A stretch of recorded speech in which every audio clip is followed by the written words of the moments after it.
Muy buenas tardes o noches, según me vean, compañeros, docente, doctor Héctor Álvarez Morgado, perdón, Áviles Morgado. Un cordial saludo. A continuación voy a realizar la presentación final del diálogo de saberes, Caminos para la Inclusión Intercultural. Mi nombre es Iván Darío Cerón González y comienzo con comentando el problema: 3 décadas de norma, poca práctica. Entonces vemos bastantes números: 60% de las sedes educativas del país implementadas en el sistema educativo indígena propio en el 2023.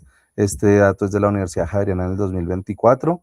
Tenemos la Constitución Política del 91, la Ley 115, el Decreto 804 de Atención Educativa a Grupos Étnicos y el Decreto 1953 de Apoyo Indígena Propio, que constatan la efectividad o la existencia de las normas acerca de la temática. Sin embargo, pues la brecha no se ha disminuido mayormente, no por la no existencia de las normas, sino por el uso que se les da a ellas en las instituciones.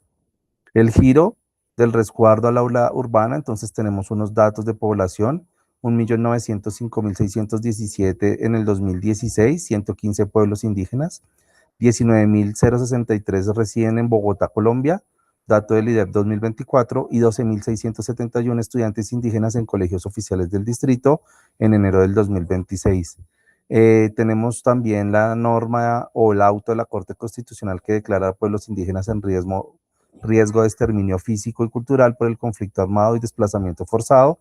Y en el Colegio Nicolás Esguerra IED, más de 2.600 estudiantes en las 3 jornadas: aceleración y estrada, institución masculina, y bueno, actualmente es mixta, en jornadas diurnas y una nocturna. Continúo con la pregunta del objetivo supuesto.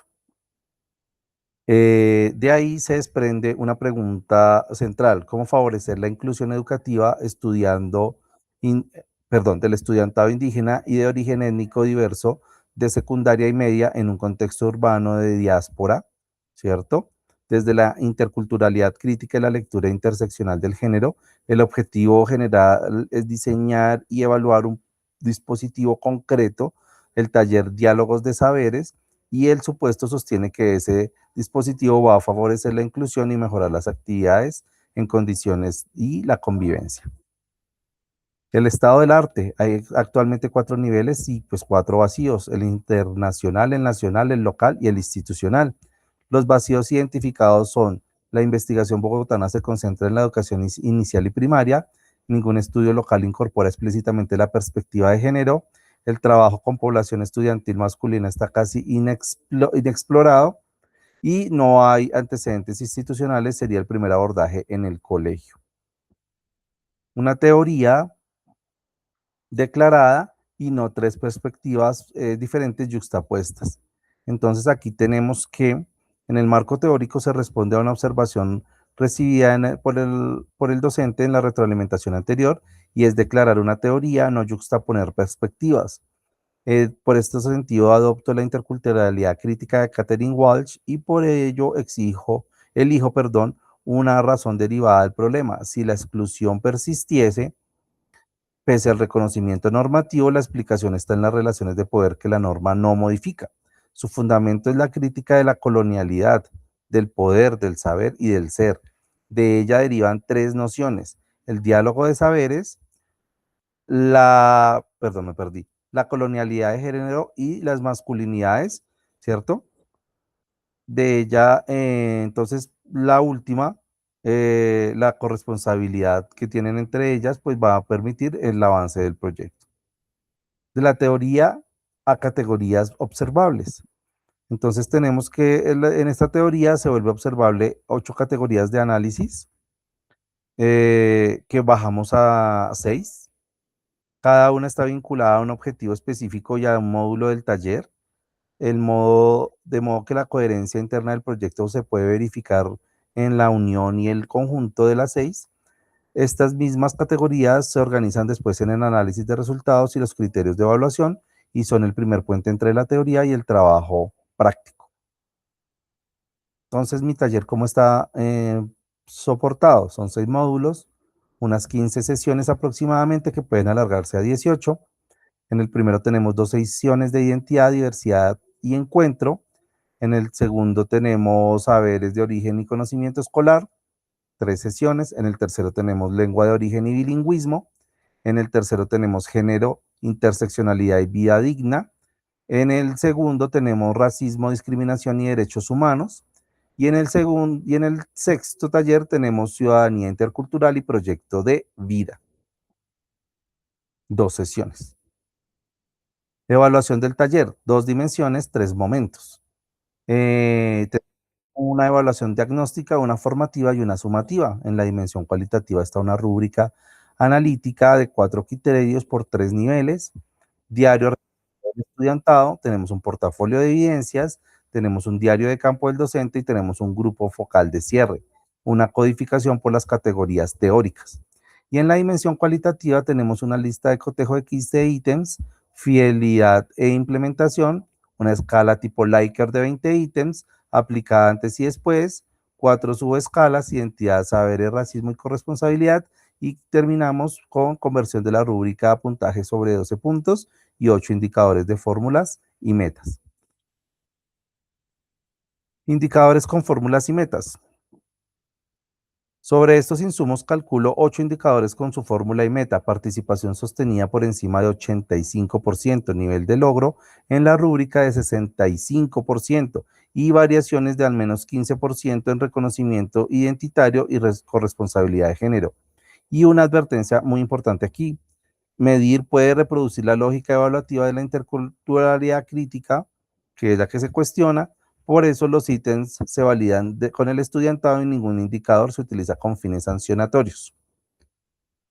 En la diapositiva 11 vemos la comparación con las políticas vigentes.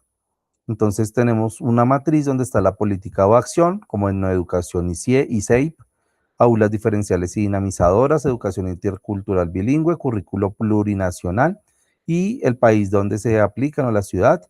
Tenemos la limitación identificada en la parte central y tenemos en la parte derecha, en la columna, aporte diferencial del taller. Y aquí se habla sobre los principios, los términos, los resultados esperados en aporte de los talleres a la dinámica escolar. El taller no sustituye las políticas, claramente, no queremos hacer eso, pero sí se acopla a ellas y ocupa 3 vacíos que hemos detectado en las políticas para colaborar, y nos apoyamos en un comité de interculturalidad y los dinamizadores culturales ya existentes. En cuanto a la aplicación piloto, 3 hallazgos importantes. En el módulo 1 del silenciamiento del reconocimiento, miramos la colonialidad del ser, el estudiante anticipa la sanción y oculta el origen, y el contraste es que en primaria la lengua sí circula, en secundaria se desplaza a un espacio público escolar, y ahí está el punto donde podemos trabajar. En el módulo 2 vemos que el saber se relocaliza en lo doméstico. Entonces tenemos una ecología de saberes, conocimientos familiares y escolares en relación horizontal, y en contraste se converge con el argumento de Posada de Rosso en 2023. Los portadores de saber fueron abuelas y madres y no la autoridad ni el territorio, ¿cierto? En este caso, pues la autoridad escolar y las autoridades policiales. Y en el módulo 4 encontramos que del privilegio imprevisible al compromiso, la colonialidad de género, la desigualdad doméstica como expresión de un orden colonial. Y el contraste vemos que se desplaza el foco habitual, el sujeto del análisis no es la mujer como víctima, sino el varón como portador de un privilegio situado. Y entonces aquí hay un alcance que se puede dar en 3 sesiones en línea base. Los resultados ilustran el funcionamiento del dispositivo, y pues la idea no es generalizar. Como conclusiones, entonces tenemos respuesta a la pregunta de investigación: si es posible favorecer la inclusión en el contexto urbano de diáspora con un dispositivo que combine diálogo de saberes, reconocimiento identitario y una lectura de género que interprete bien los varones, bueno, la población indígena en este caso. Tenemos el supuesto, la respuesta a él es que se sostiene parcialmente, verificados los componentes identitarios de género pendientes en el lingüístico y de convivencia. En cuanto al aporte institucional, al no existir antecedentes sobre estos ejes en el colegio, el trabajo sería el primer abordaje de este tipo en la institución, y la perspectiva ampliar a los 6 módulos.